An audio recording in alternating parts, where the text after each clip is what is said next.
Being skinny fat sucks. You look skinny or normal with a shirt on, but fluffy with a shirt off. And what's worse is that the skinny fat physique just seems impossible to get rid of. No matter how much time you spend in the gym, how many hours of grueling cardio you do, and how well you watch your diet, you still seem to be stuck with it. Well, you know what? I have been there and I know exactly how you feel. And I have also been fortunate to be able to break free from the skinny fat physique and successfully built a lean and muscular physique instead. So in this video, I'm going to explain what I learned when it comes to the training part of building a lean and muscular body, starting out as a skinny fat guy. Okay, so let's get straight to it then. What makes up a good training program to get rid of the skinny fat look? Well, the best training program that will help you get rid of the skinny fat physique is one that are based on a minimalistic approach and are compiled of 4 things. And the first thing is to lift heavy weights using low to moderate volume. Training with heavier weights for fewer reps and using low to moderate volume is perhaps one of the most important things a skinny fat guy should do. The reason for this is that us skinny fat guys can't take too much training volume, i.e. large amounts of training, especially not in the beginning. And there are 2 reasons for this. The first reason is that the majority of skinny fat individuals don't handle stress well, which is one of the reasons why we end up skinny fat in the first place. You see, stress has been linked to enhanced fat storage around the midsection, which is the main problem a skinny fat individual has. Training with heavy weights and low reps, as opposed to light weights and high reps, leads to lower amounts of training volume and focuses instead on higher amounts of training intensity. The reason this works so well is that it won't stress the body as much, while still providing a great stimulus for muscle growth. The second reason is that higher volumes caused by lifting lighter weights for more reps leads to increased appetite, which makes it very difficult to stay lean. This is especially true for us skinny fat guys who usually have raving appetites while also storing body fat more easily. Okay, so the second thing to do with your training is to focus on a few key exercises. One common characteristic of the skinny fat physique is wide hips and waist combined with narrow shoulders. I remember that this was what I disliked the most about my physique when I just started lifting. But fortunately, by focusing on a few key exercises, you can improve your physique immensely even if you start out with wide hips and narrow shoulders. So which exercises should you focus on? Well, to combat the natural shape of the skinny fat, it is vital to develop your lats and shoulders to get that upper body width, upper chest to create that squared looking masculine chest, and your arms to fully complete the upper body look. To develop these muscles, I recommend that you focus most of your effort on these 3 exercises. Number 1, weighted pull-ups to get a wide upper body. Here's the thing guys, if I would have to choose only one exercise to do for the rest of my life, it would definitely be the weighted pull-up. The pull-up is extremely effective at building a wide back, muscular biceps and forearms. Additionally, heavy pull-ups with a high frequency also builds your rear shoulders, which contributes to that 3D shoulder look. Lat pull-downs and rows don't even come close to the effectiveness of weighted pull-ups. The reason for this is that with pull-ups you can't cheat and use momentum or swing like you can with rows and pull-downs. In addition, pull-ups are a closed chain exercise, whereas lat pull-downs and rows are open chain exercises. What this means is that with pull-ups, your hands will be fixed to the bar while your body is the thing moving through space.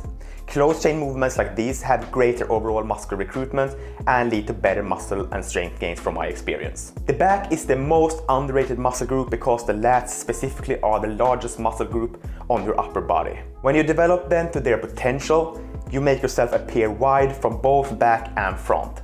This is very important for us skinny fat guys since upper body width is what we are lacking the most. Okay, so the second exercise would be incline bench press to create that square looking chest. My next go-to exercise is definitely the incline bench press. Now, there is nothing wrong with the regular flat barbell bench press. It's actually a terrific exercise for building the whole pectoral region when done properly. With that said, skinny fat guys will benefit a lot more from doing the incline version, since it develops the upper pecs better. And most skinny fat guys have crappy chest genetics.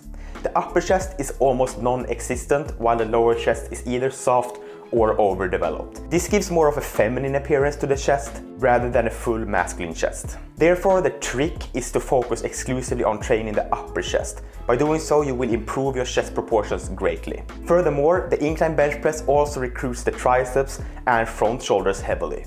So by getting strong on the incline bench press, not only will you see a massive improvement in your chest, but also your arms and shoulder size.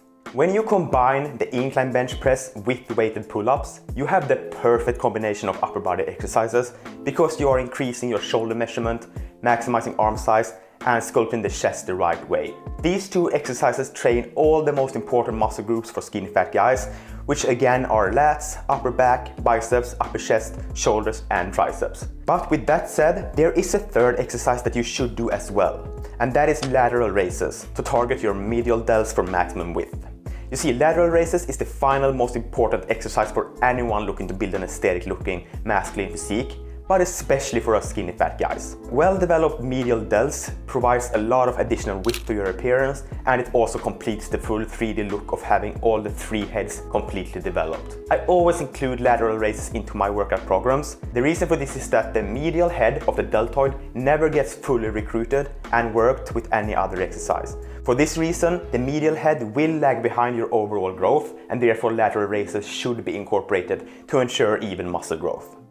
Now, there are additional exercises that you should have in your training program as well. This list just includes the exercises that are best to focus on if you want to get rid of the skinny fat physique. But don't worry, I will have a good sample training routine for you at the end of this video. Okay, so the third thing that you should focus on with your training to get rid of the skinny fat physique is to not stay in the gym for too long. This one is important to us skinny fat guys. Just as I talked about earlier, we can't handle too much stress. So our goal should be to get in the gym, lift heavy things for a few sets, and then get out of the gym as quickly as possible. You see, by staying in the gym for too long and doing tons of pump work, your stress levels will simply go through the roof. What this does is further promote the skinny fat look by causing bad recovery and unwanted fat storage, mostly around the midsection. So try your best to be effective and efficient with your time in the gym, as this will help you build that lean and muscular physique. Okay, so finally, the fourth thing that you should do, or rather avoid, is excessive amounts of cardio. Even though cardio is very healthy to both the heart and the lungs, doing excessive amounts of cardio will be negative for you.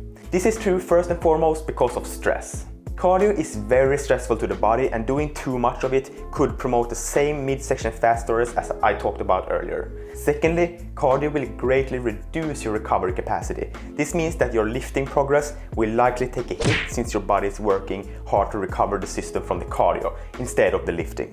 Excessive cardio also directly leads to worse strength training performance, which reduces muscle growth. These are things you don't want to happen, especially not as a skinny fat guy. So if you're going to do cardio, then I recommend that you do the following. Do lifestyle cardio like walking, cycling, etc. This is low intensity cardio that doesn't activate endurance pathways, nor does it steal from recovery, while it at the same time helps burn more calories. This is also great for health. In fact, it's been shown that you should walk at least 10,000 steps per day for better health. Secondly, do 1 or a maximum of 2 HIIT sessions or alike per week. I recommend 8 to 12 minute intervals. Cardio workouts like this is very similar to pump training with weights, and it promotes muscle growth. However, doing too much of it and you will overtax your capacity to recover. Okay, so finally, here's the skinny fat workout plan that I promised you earlier. Just pause the video, take a screenshot, and then follow the workout for a few months, and I promise you will see great results as long as you stick to it consistently. Now, there is obviously a lot more that goes into building a lean and muscular body than just training. You must get your diet in place, ideally adopt some measuring and tracking habits, as well as working on your mindset so that you can actually stay lean and muscular once you get there. So if you want to learn about these things, then make sure you subscribe below and also leave a comment with exactly what you want to learn about, and I will look into creating videos about it. Thanks for watching guys, and I'll be seeing you next week. Bye.